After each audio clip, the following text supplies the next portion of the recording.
Welcome, bitches. This is the With Love Nick podcast. There is nothing off limits here. Oh, get on your power panties. Success happens on the other side of conventional thinking. I say this all the time because when I was conventionally thinking, it left me burnt out and drunk. Welcome to this week's episode of the With Love Nick podcast. Hello, everybody tuning in. Welcome to the With Love Nick podcast.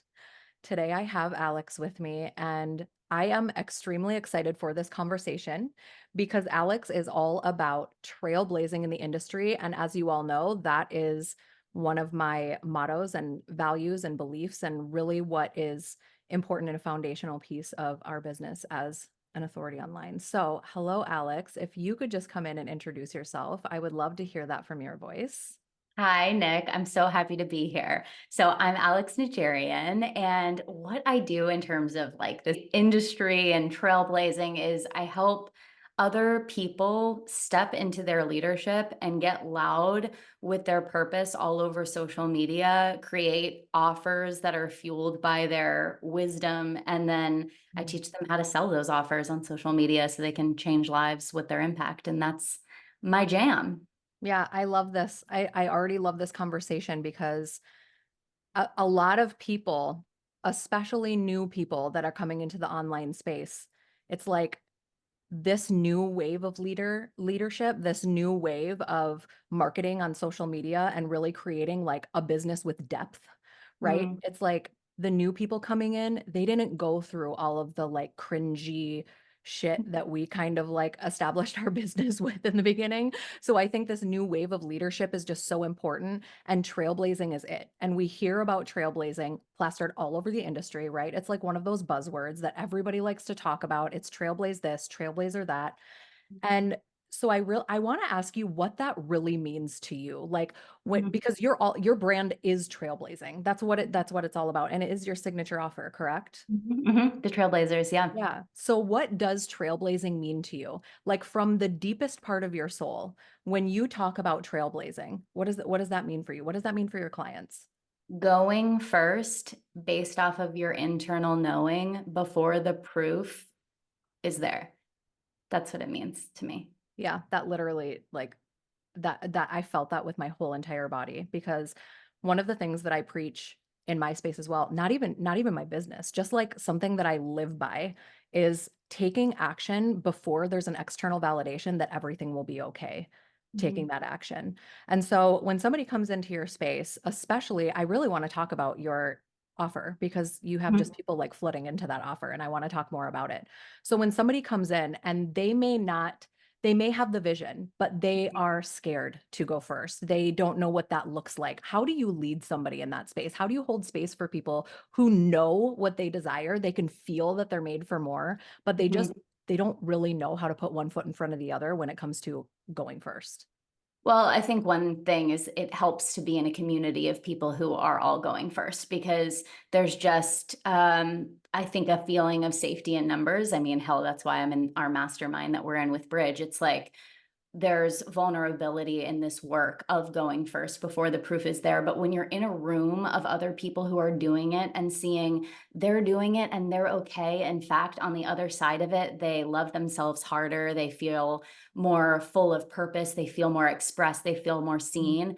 I think seeing people do it alongside them, it creates this feeling of we're all rising together. And that's honestly how I sell the Trailblazers. Like the tagline is a community of leaders rising together. And I think that rising together feeling, like trailblazing together, you're not alone as the trailblazer, you're together in it. It makes any stage of business owner feel like I've got this. I can put one foot in front of the other, whatever that is for them. And that will change and that will evolve. And I say that. I say sometimes in the beginning, what may feel like your heart flutters and it's not a neutral feeling for you yet is going live on social media. And that's where you're at. And that's fine. That's perfect. Go out there and then neutralize that. And for some people, it's making a vulnerable post that shares their heart that feels like more from their soul than a typical how to do X post. It's like amazing, go neutralize that. For some people, it's putting out an offer that no one has seen before in the industry, and there's no proof that people want to buy it. Amazing, go do that. And it's like when everyone is putting their next foot in front of the other for where they are in their journey, it's like we're all doing it. And there's just power in that. Absolutely. Wow, I felt that. Yeah, it's like I truly feel that, and the mastermind Alex and I met in Bridget James Ling's mastermind, and I truly believe that everybody there, wow, is just not afraid. It's like some of the conversations that come in there, and it's like the next day they're doing it. I'm like, Mhm, these are my people. These are my people, and I love that. So I want to touch on trailblazing looking like going first, people mhm, thinking that that might be doing something that has never been done before and mhm, overthinking it, and then in in that space and that energy not desiring to go first because they don't exactly know what that looks like. So I love that you bring up that that looks different for everybody, mhm, and the process changes as their business evolves and as they evolve as a human being, and also depending on the community like you said. But I think that there is a huge misconception because I do work with a lot of people, and it's like, okay, what does pioneering mean to you? What does trailblazing mean to you? What does that mean to go first? Because everything's been done in this industry. mhm, So and maybe let's talk a little bit about like your personal experience mhm. when you really like the first time you ever felt like you went first, or the first time that you ever went first and you just felt it in your bones. Did you feel like it had to be something that, oh, nobody's ever done this before? Or was it just like, I'm gonna lead myself and model that I Yes. will go first before somebody validating that I Mhm, am allowed to go first. It's like, mhm. yes, we feel comfort in witnessing that. We feel comfort and safety and, being surrounded by women who are also doing that. But also a part of the trailblazing is going first without that external validation. So, from a personal standpoint, the first time you ever feel like this was accomplished, like, what did Mhm. that look like for you? So I think going first doesn't necessarily mean that it's never been done before by any human on the planet. I think going first before the proof is there is your version of what's next for you to go first. It's like making that leap. So I mean, man, that started with me back from the very beginning of bringing my business online, even in the sense I was a COVID business where I was a personal trainer. The gym shut down on, I remember, a Monday, I think it was March 16th. And going first was all of the other trainers were, well, we lost our jobs. Let's sulk about it. I was on IG Live the next day serving people. Here's how to work out from home. Here's how to Wow. get a workout in with just a towel. I had no idea what I was doing, but I just went first. And I was rewarded for that. I had no idea how to price offers, structure offers, sell offers, but I just went first. And I remember when I thought COVID was going to be 2 weeks, I put out a $20 workout with me for 2 weeks while we're all locked in our house offer. 70 people signed up. Oh That my blew my God. mind. And I was like, oh my gosh, I'm onto something. I was rewarded for going first then. And then I think back when I pivoted into business coaching, again, it was that feeling of I really don't have a lot of proof that I'm going to be successful at this, right? And hell, was I going first in business coaching? Absolutely not. There was a business coach on every corner that I could see. But for me, it was going first was I know I can do this. And I feel, again, it's leading with that knowing before the proof is there. I know I can do this. I know I'm meant to do this. I feel called to do this.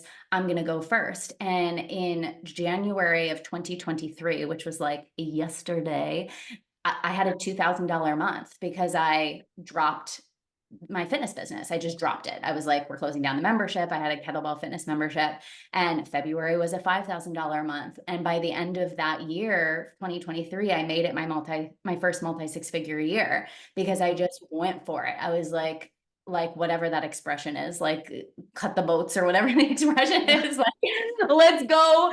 And I just went for it. And I'm like, yeah, that's going first. And then I felt a different iteration of that towards the end of 2023. And it was actually after a conversation, a retreat with Bridget. And I went to this Tony Robbins event that was also very transformative to me. And I just had this pull of, I need to start talking about things that are Alex Nigerian, then Mm, teaching on things that are Alex Nigerian that aren't just content offers launching sales, or if it is yes. content offers launching sales, do it with my own unique take, unique spin, and dig into my embodiment for what that take is. And that was when I put out It Factor. And that was the first thing I ever put out. And that was December of 2023. That felt like this feels trailblazing for me. Like, I'm sure other people have put out similar topics in the industry, of course, on like magnetism and It Factor, but it was nothing that had ever been taught to me. It's not like I had been through a course on how to be magnetic and took a version of that and made it my own. This was 1,000%. What does it mean to me to have It Factor, and how can I put that into a curriculum and teach it? And to me, my version of It Blew Up at the time, it blew up. Like, for me to have hundreds of people, even in a free masterclass, was just, whoa, like, again, rewarded for that trusting yourself. And I see that over and over again, even with the Trailblazers, with the mastermind that is selling pretty quickly now.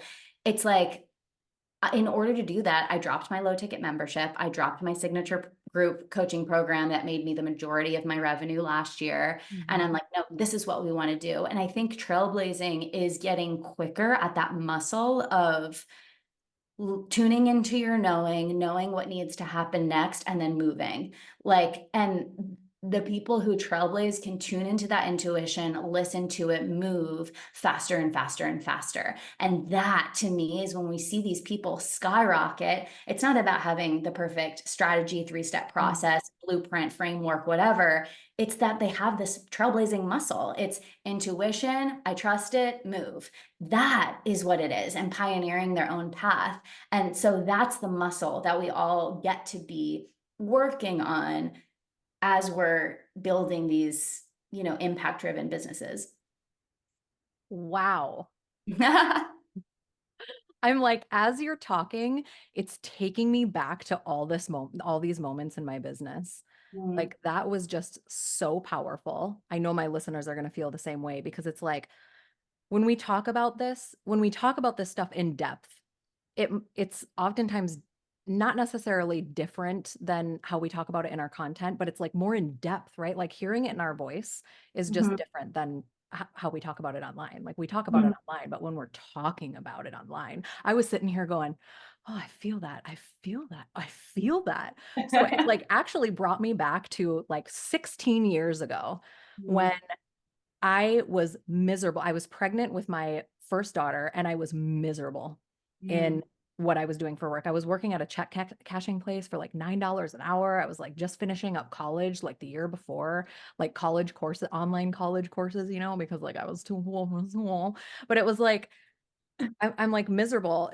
Took out a car loan, like a loan against my car mhm, from the place that I was working to quit that job and go start a business. And when I started like kind of coming into the brand strategy world, it mhm, was like I was going first in the sense that social media wasn't really prominent in the noise that we hear now, right? It's like now everybody and their mother is trying to build a business online. So it's like then it wasn't really like that. So mhm. oftentimes when I'm in a big pivotal moment in my life, I will take myself back to that and go, okay, how did you do this when there wasn't that noise and pretend Yeah, that there's that lack of noise. And yeah. I talk to my clients about this all the time too, because it's like it's this love-hate relationship with the consumption of content and where we Mhm, have to use really strong discernment and self-discipline in order mhm, to keep our head down, right? And it's like there's a season where we can kind of lean back and really see what everybody else is up to in like a curiosity way. And then there's this like masculine season where we have our head down, we're working, we're developing the offers, we're in a season of scalability and all of these things. So when you were talking about like kind of your journey from, okay, this is closed down, and instead of bitching about it, I'm gonna go first. And mhm, so because that brought up how I kind of reframe my mindset when the noise is too loud, because no matter how good we get at our jobs, no matter how much we evolve, no matter how sharp our emotional intelligence is, there are times where we get sucked into the social media noise, right? And so it's like when you first started your business and went first after like during COVID when the in-person closed down, do you mhm, ever take yourself back to that moment of like what would Alex in that situation do? Or are mhm. you kind of always tapping into the future embodiment? Or I is it a think blend of both? I think it's a blend of both in the sense that every time that I've made a move before there's proof and it's worked out for me, that self-trust muscle gets deepened and it becomes the new patterning in my body. So I don't think it's necessarily that I'm making a new move and in my mind I go back to like 2020 Alex as a fitness coach. It's not really that. But I think it's more that I'm like it becomes easier and easier and easier. Like I made the choice just last week to close down my low ticket fitness membership and I felt close to zero time hemming and hawing about it Yeah. because it's just like I know the feeling now of when something's not when I'm not 111% in something, it needs to go to make space for the next thing. And I've learned that pattern of like, oh, I know what this is. So I don't need to hem and haw because I trust what it is. And I think that muscle gets easier and easier as you just have so many reps of, I land on my feet and better than landing on my feet every time I let myself evolve. And I Yeah. think at different levels of that, there's new fear. Like, if we want to go into what I'm currently processing right now to go from 50K months to 100K months, I think I am starting to have new territory where how should I say this? Like as I scale, I think it's very important to me that I feel that my clients are very taken care of. So I think that's something new that I'm figuring out is like letting myself fly and making sure that it's only helping everyone else along with me rather than like, oh, well, this is just about what affects me. Now I'm very conscious of the more clients that I'm holding or the more like visibility I have, I like carry a responsibility with that. And Yeah. so I think where I do find myself hemming and hawing over decisions is when I look at how is this going to affect other people. And I think that's a new muscle that I'm building and transcending right now, like in real time. Yeah. Hmm. Yeah, and I can definitely like resonate with that being part of your journey going from the 50K to 100K months Hmm. because Hmm. it really is. It's where's that line drawn with scaling our business and being able to hold more space, but also being able to hold bigger space and keeping the quality assurance because Exactly. and and it was the same way when I went through the transition. I mean, it wasn't that long ago. You're like yesterday. It wasn't that long ago when I jumped from like 30K months. I think I was making 30K months in June of last year. And now our monthly recurring revenue alone is like 70 to 90,000 a month until August when my Amazing. new one of my higher level masterminds replenishes. But it's like there was at the beginning of this year, even, I'm like, I have been in a mastermind where the quality assurance was dropped to scale to massive numbers. And Mhm. so that is one of the things, that is one of the experiences that I have taken to kind of implement into this new way of scaling. And Mhm. there really is, there's that like, okay, how can this be mutually beneficial? I'm really glad that you brought that up because it really is Yeah. about mutual benefits. We are allowed to be selfish, but also in the sense that we're allowing our clients to be selfish and want what they're paying for and want what we promised them, right? Which was the space to grow and be Mhm. big. And I never want the space that I'm holding to feel like they can't be big anymore because it's saturated or because it's scaled too big. And so I Mhm. definitely resonate with that feeling of that. And the fact that you're even aware of that, just like you've got this on lock. Because a lot of people are not aware of that and they just keep going and going and going and going. And they're not shifting the quality assurance. They're not refining the client experience. And that is just so, so important. I do Mhm. want to ask you because I closed my low ticket membership and mid ticket membership this year Yeah. that were like a large chunk of monthly recurring revenue, like Yeah. 15 to $17,000 in monthly recurring revenue. Like, what was that like for you to close that down? I know that you said that you didn't sit in contemplation about it, but once it was done, like, how did you feel?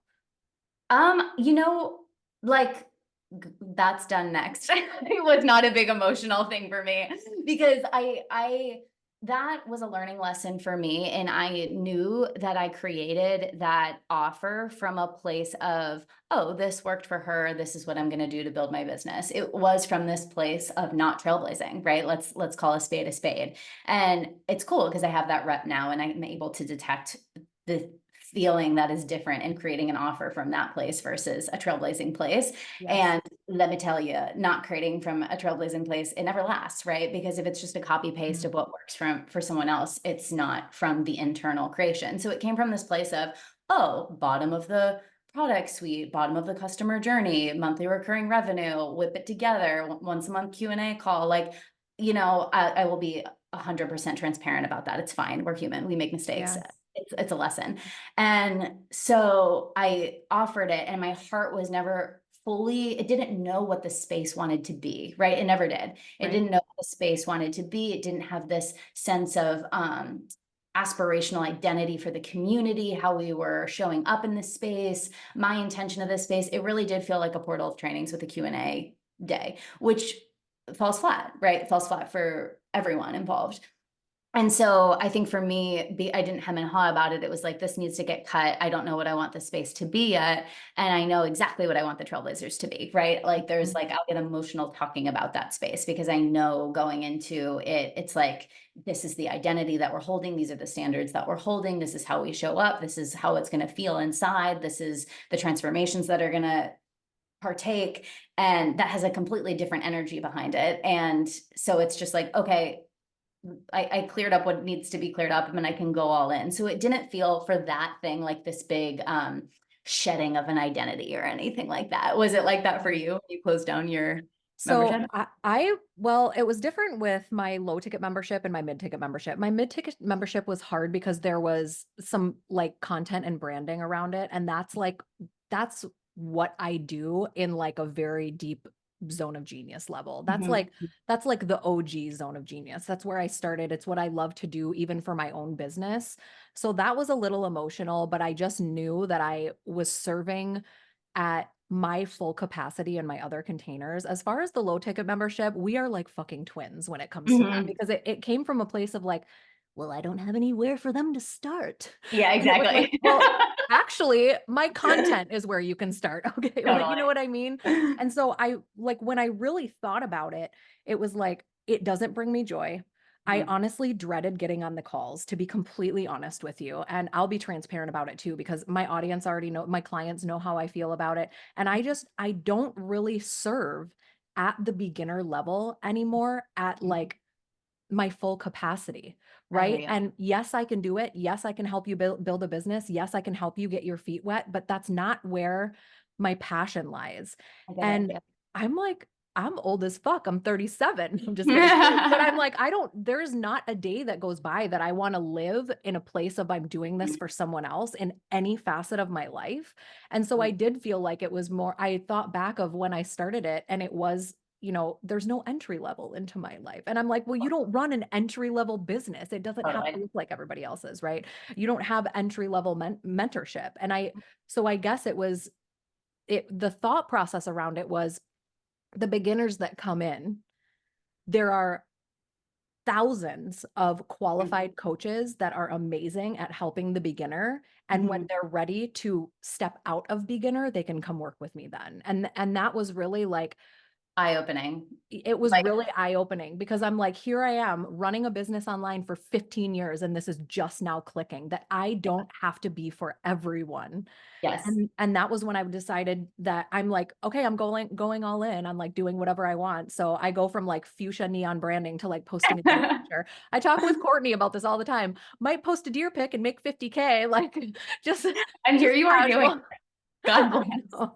So yeah, I mean, I felt the same way. And um I also I felt when you said like I get emotional talking about the Trailblazers because I feel the same about my divine pivot. Like I have the Millionaires Quantum and I love my ladies in there, but they're also like there are women in there who make more than I do. And so it's like it's a very different space than the divine pivot. And Mhm. but when I get into the divine pivot, it's like it lights me up. The conversations that I come back to after the weekend. Like I joke with my clients, well, it's not even a joke because it's the truth, but if I'm traveling and I'll get off the plane and I'll see all these messages in the divine pivot and I have like FOMO, like what are they talking about in there? You know what I mean? So I would love to hear a little bit about like the feeling that you get when you get in with the Trailblazers and like what you guys work on behind the scenes and how that feels to you and the results that your clients get. Like I want to hear about all of that because you Yes. are just like when I think Trailblazer, I think Alex. That And means a lot. like literally, and you're showing up in my feed a lot, and I'm like, this is not by accident. And then I see your new photo shoot, and I'm like, holy fuck. The new Like freaking what? photo She shoot, has like, arrived. Like, let's go. No, I yeah. know. I look at that photo shoot and I'm like, we did it. We nailed It it was the it. first picture that you posted, and you had like some dark eyeshadow under your eyes, and you were looking right into the camera, and I was like, who's this? Like, I- who is this fiery trailblazing bitch that is just showing up in my feed? And lo and behold, it was Alex. You All know what? fun. And that process, like, I'm so glad I went through that because that is the things, that experience are the conversations that we're now having in my containers, right? Because it's like, okay, yes, like I still geek out on the strategy. Like, yeah, let's do the launch strategy and all Yeah. the offers and the, the content and the messaging and all the things.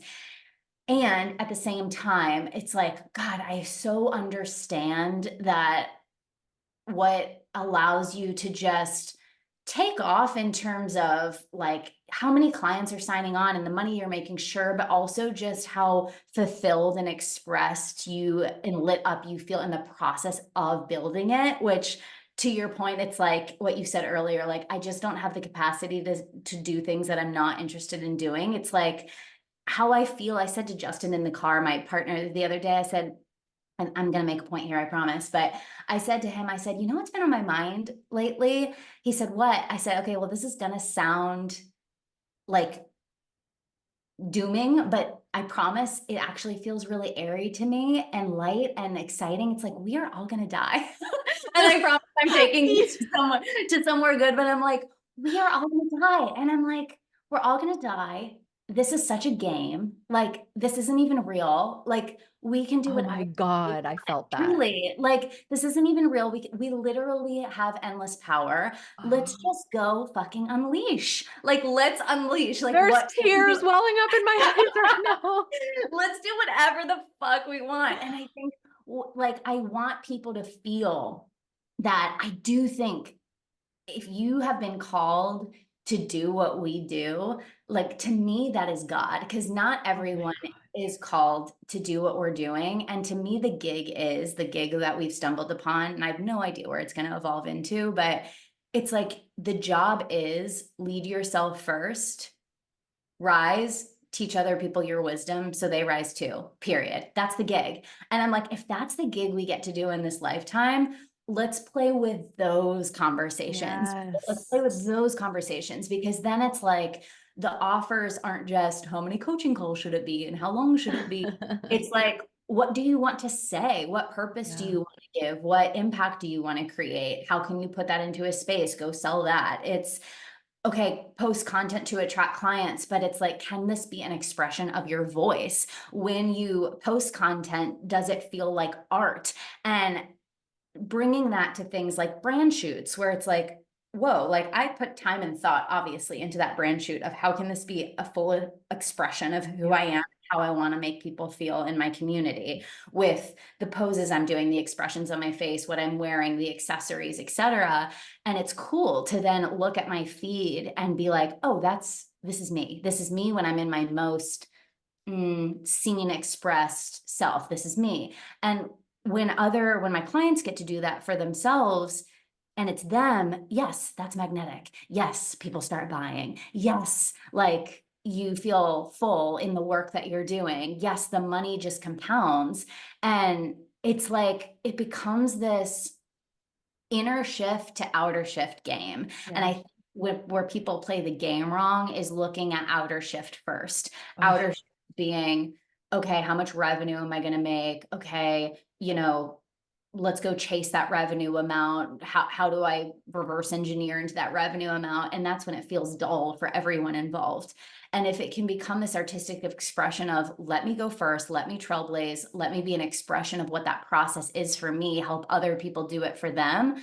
That's the game of being a coach, mentor, leader, service provider in yeah. this work that we do. And I'm like, the limit does not exist to where we're all going to take this. Like, are you and me going to be 45, 50 years old doing group coaching calls on Zoom? Probably not. But is this going We're to gonna be be retired by then, babe. Like, let the it's next wave of leaders come in. but it'll be a stepping stone to something else, Yeah. right? Like, I don't even know what it will look like, but it will. I mean, hell, I'm sure there's gonna be. I'm probably gonna be dropping wisdom moms when I'm 50 in some Oh, capacity. oh, You fuck know, yeah. We're gonna I be in don't think like I'm gonna South be. Africa. Like, this is this is the life now. Like the sound Yeah. baths start and we're like looking at each other like, do you remember this Do you podcast we remember did? this And like, time? Yeah, we're not gonna be knitting on a cruise ship. Like, come on. Like, we didn't do all this just to knit on a cruise ship with oh my millions. God, stop. Like, He we're said the gonna be limit doing does not something. exist. And I'm like, here's where we just get unhinged. Like, I was like, okay, mathlete. Like, oh my Let's God. go. I love that. I love this conversation. We have, okay, we're like getting to time, but I definitely want to do a part two because I feel like we're just getting into like the being the delusional, unhinged people that we usually are behind the scenes with. Unhinged. We're gonna die. Let's own Well, it. oh my Let's God, like go we're gonna die. Don't spend it on a cruise ship knitting. Like the limit does not exist. Let's go watch Mean Girls. Like this is it though. And I was like, tears were welling up in my eyes because I just like I felt everything that you were saying and it's so important that as visionaries, right? As visionaries, we teach the people who do not live on a visionary basis to at least tap into what they truly desire before trying to just like get drunk off of the external, right? I see this so often. I can literally just like look at somebody's content and see that they are just so massively influenced by the external and have no sense of self. And like it's we have an opportunity to change that for people, even Mhm, if it's just via our content, right? Even if it's just our talking head in our stories, even if it's just a podcast. But like mhm, our voice as a visionary, where we have the privilege of letting our vision lead us into what we desire to do before like the data and analytics and all of this stuff when you're not leading from a visionary place, which isn't wrong, it's just different. mhm, It's like that vision is really hard to hang on to if it's not tangible yet. mhm, And so to wrap this up, I would love to hear what being a visionary means to you and how your vision has kept you motivated even when things were shitty. mhm. What does being a visionary mean to me? Being a visionary to me means seeing possibility at the forefront always. Yeah, Mm, possibility at the forefront. And like, yeah, that's it. Seeing the possibility. And I think just leading with that always, like leading with the magic of what's possible, because I do feel that we've all barely scratched the surface of what's possible, barely mm, scratched the fucking surface. right? And I Oh, think that gives that, me goosebumps. yeah, that's the energy behind it. And then you just get to keep evolving into what that can be. Mm. I'm literally gonna end it right there. That was so beautiful. That was so beautiful. It really is hard to explain though. It's hard to explain when it comes from like a lot of people will ask me, how was it just the vision that motivated you? I'm Mm. like, well, when I started my business, the vision wasn't tangible. I didn't really Exactly. know what it was going to look like. It was Yeah. just a vision. I knew that I was meant for more. I could see myself and what that looked like in the future, but it wasn't tangible. I didn't know what was going to support that or create that Mm. or fuel that monetarily. I didn't know that yet, but it was just the vision and it was the feeling and it really does. It's like having the possibility of what opportunities are available to us and really tapping into the resources that we already have available to us and leveraging those before we tap into the external. Yeah, that's where it's at. Like, what a fucking privilege to be able to live like Privilege. that, right? Like, Such a privilege. And I love that you said too, like, I didn't know what the vision is because I don't know what the vision is. Like, I don't, again, 5, 10 years from now, and am I going to be hosting biweekly Zoom calls? I don't know, right? I don't think that's really the end game. I think it will definitely evolve, but it's like that feeling of just keep putting one step forward in front of the other yeah. for what's next, what like leaning into that alignment Mhm. piece of, well, what are you feeling called to do next, and allowing the path to take you where it takes. And I actually read a book honestly on this that truly changed my life, honestly, and I think kickstarted my ability to be okay with that. Oh my God, The Defining Decade. The Defining Decade, I read it when I was 23, and basically the premise of the book, my big takeaway from it was don't wait to have all the answers. Don't Mm, sit there waiting to make your move until you have all the answers of how all of the dots are going to connect and feeling like you can see the entire path in front of you before you move. Just start moving, just start going. And when you just continually lean into where you're being guided next, the path is going to unfold in front of you in the most profound, beautiful way. And that's was my big takeaway from the book at age 23. And then I said, okay, you know what? Perfect. I'm going to go with this. And so I always knew, like when I started fitness coaching, I knew that it was a step along the way. Even when I started it, I was like, am I going to be a 50-year-old fitness coach? No. But I just knew that it it was was going a to vehicle. it was a vehicle to the next Yeah. thing. And here I am. And I have a feeling that this will evolve into something bigger by the time I'm, 35, 40, 45, 50, whatever that is. Yeah. And that's amazing. And I'm like, we just get to keep trailblazing Yes, with our queen. knowing, as opposed to needing to know exactly what the end game or destination is, because it really isn't Yeah. about that at all, right? It's completely about the journey and the process. That's all we ever get. I love how I said that I was going to end it and then we went into a new conversation. I'm like, part two coming soon. I love this And so much. For real. Wow.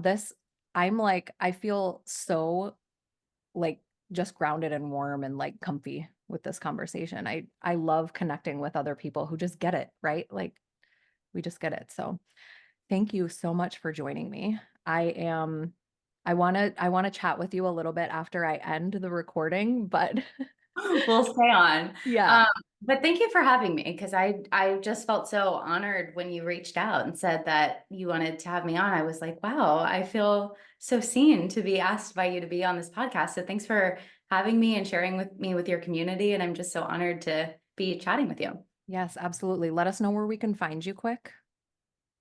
on Instagram at Alex Nigerian. It's just my name. I'm Okay, there good. every day. I'm All there the every time. day. More than I should be. I mean, we can all admit that. It just is what it is. I tell my clients all the time, I'm like, well, you have access to me in Telegram Monday through Friday, But find and me in my but Instagram I DMs might be, every second of the day. but I might pop in on Saturday. I may pop in on Sunday. Who knows? Might be cute. Might Yeah. not do it later. Love. Okay. Thank you so much for joining me. Thank you for all who tuned in. I will put where you can find Alex in the description. I'm just so excited to have more of this conversation in another episode. So I will see you next week on With Love Nick. Thank you so much for joining us.